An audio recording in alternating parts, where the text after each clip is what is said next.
Another desk accessories video. You guys seem to love these videos on the channel. They seem to do well every single time. So I have another one here covering some of my recent favorite finds. So first up, if you like having your iPad at your desk as an additional screen, or just want to have your iPad propped up somewhere whilst it's also charging, these two products are fantastic. They're from a brand called Kuxiu. I don't even know how the hell you say it, but yeah, whatever the brand is, it's from them. I have two of them here. I have the desktop stand as well as the arm mount. iPad stands aren't relatively new. They've been around for ages, ever since iPads were made. But what makes these pretty unique is that you can magnetically attach your iPad to them, and then it has the 3-pin connectors on the back of the iPad and on the stand so that it can charge the iPad as well, making it super easy just to plop your iPad on there and start charging without actually having to mess around with any cables. It's almost like having sort of MagSafe for your iPad. They're high quality, mostly made from aluminium, and feel quite premium. I found this particularly useful for my use case, where when I'm not using my iPad, I can put it on one of the stands and know that it's charged and ready for use when I want to next use it. And of course, you can make use of Apple's continuity feature, where if you have it alongside your Mac, you can drag your mouse over to the iPad to use your iPad without actually having to reach for it by hand. Next up, we have the new MX Creative Console from Logitech, which has just been released, and thanks to them for also sponsoring this video. This is essentially 2 macro pads that work seamlessly together to bring quick access to shortcuts in a bunch of different apps. In the box, you get 2 different pads, a keypad and a dial pad, and there's also an included stand for the keypad. What makes this whole setup so powerful is that both of the pads can adapt to the application you're using, so all of the buttons and dials can automatically change the shortcuts to corresponding actions in different apps. And what makes it all work together is the Logi Options Plus software, where you can customize pretty much everything. There are some ready-to-go profiles for apps like Photoshop and Lightroom Classic, but you can also make your own for any of your own apps. As long as there is an available shortcut for the app that you're using, you can assign it to any button that you like. There's also a plugin marketplace where you can install profiles for various different apps, and Logitech are always adding new profiles regularly. The keypad is connected via USB, and it can either lay flat or be propped up with the included stand. The buttons are essentially small screens, and as I mentioned, the buttons can change on a per app basis. So for example, here you can see the shortcuts for Photoshops, and I'm not just limited to 9 shortcuts here. I can have pages of shortcuts as well. And then I can change to something like Lightroom Classic, and you can see the color of the icons and the backgrounds also change, and I also have pages of shortcuts as well. The great thing is you can customize it however you like. You can actually have your own icons, your own colored backgrounds, whatever you like. You can see here I have some quick shortcuts for Figma, and I just have them on a plain background with simple icons. Yeah, you can really customize it however you like. The dial pad is made up of 2 buttons in the top left, and then you also have a roller dial. Then you have the main dial, which is made from aluminium, feels very, very nice. And then you have 2 shortcut buttons in each corner. By default, the bottom right button of the dial pad is assigned to the actions ring. So when I press the actions ring, I can see a bunch of shortcuts that come up. And again, you can actually customize this however you like. These are simply the default options. And it's just a quick way to give you a bunch of shortcuts in one button. So to show you all of it working together, I have Photoshop open here, and the keypad and the dial pad have automatically changed the profile to Photoshop. I don't have to do anything, it does it all automatically. So the first thing we can do is we can use the roller pad to zoom in and out. So maybe we want to zoom into here. Then we can choose the brush. We can change the size of the brush. So currently have a little small brush, and then we can change the size of it to make it much larger. And there we are. It really is as simple as that. And then also we can press these buttons here to do, undo, or redo. I think this is ideal for those who don't want to be messing around with too many shortcuts, who don't want to be looking for options in the menus and stuff, when you can assign them all to the keypad here. And then you can use the dial pad to change the size of the brush, to zoom in, to undo, redo, whatever it might be.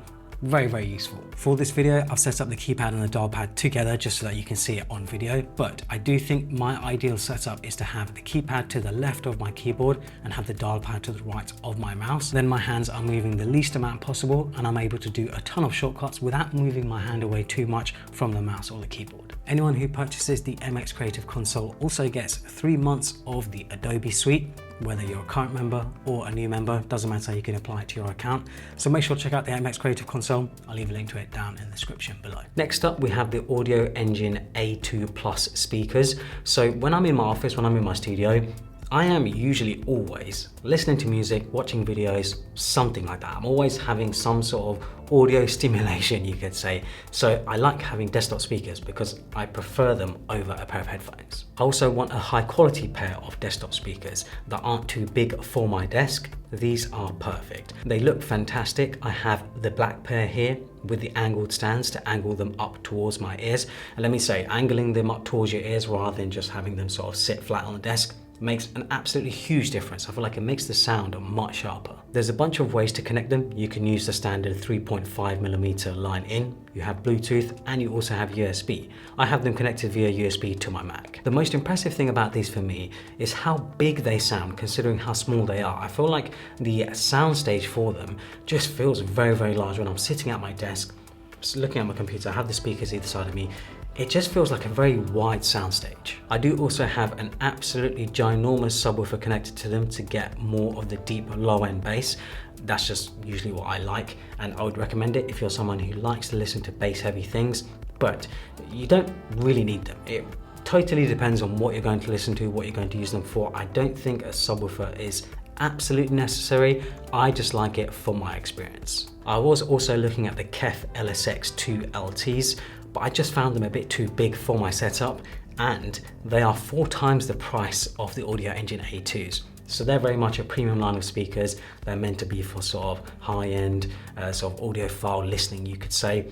They do look really good though. Like, I was half tempted to get them just because of the styling of them, but they're just too big. Like, they're just too big for my desk setup. I don't want large speakers in my desk setup taking up valuable desk room. I'd much rather have small ones, and I think these Audioengine A2s are a good compromise. Next up is this unique multi-device charger from Anker. It can charge up to 6 devices at the same time with a total output of 250 watts. But what's unique about this is the screen and the control dial. You can see how much power you're using for each individual port, and you can also assign different amounts of power to each port. You can sort of prioritize them. This is a super premium product. The build quality and the finish, even the way the dial operates, feels like a very, very polished product. I'm always having to charge multiple devices at once, so this is insanely useful. Next up is this dual USB-C charging cable, also from Anker. This is one of those products that makes me wonder, why didn't I think of this before? It's a simple idea, one cable that can charge 2 devices at the same time. But what makes this one powerful is that it can do 140 watts of output. So you can charge a MacBook at full power. But then if you do want to charge 2 devices, also at quite a bit of power, you can charge 2 devices at 70 watts each, which makes it super useful. You're also only then using 1 port on your charging brick, so you're technically giving yourself an extra port to charge another device. This makes it perfect for traveling. If you're like me, charging multiple devices at once, being able to just have an extra cable, an extra port is so useful. So I plan to use it at my desk, you know, when I'm charging devices and stuff, being able to just connect it to 1 USB port. But then when I'm traveling, being able to take this cable with me and have an extra port to charge stuff, yeah, just makes my life a lot easier. Next up is this UGREEN MagFlow charger, which I think is quite cute looking. It's a 2-in-1 wireless charger that's designed for an iPhone and AirPods. It's very compact. It folds out to reveal the AirPods charger, and you can also angle the MagSafe charger however you like. Pretty simple product, does what it says. Ideal for anyone looking for a budget 2-in-1 charger for their desk. Next up is the VIVO desk shelf. So this is a pretty unique product and not something you see often. I was specifically looking for a shelving system that I could mount to my desk, primarily because my desk itself is on wheels. It's not in a static location. So I want to be able to have a setup that I can move around with me, move into different spaces, and just use anywhere I want in my studio space. This desk setup is essentially a workstation where I can tinker with things as well as shoot videos of products I want to cover on the channel.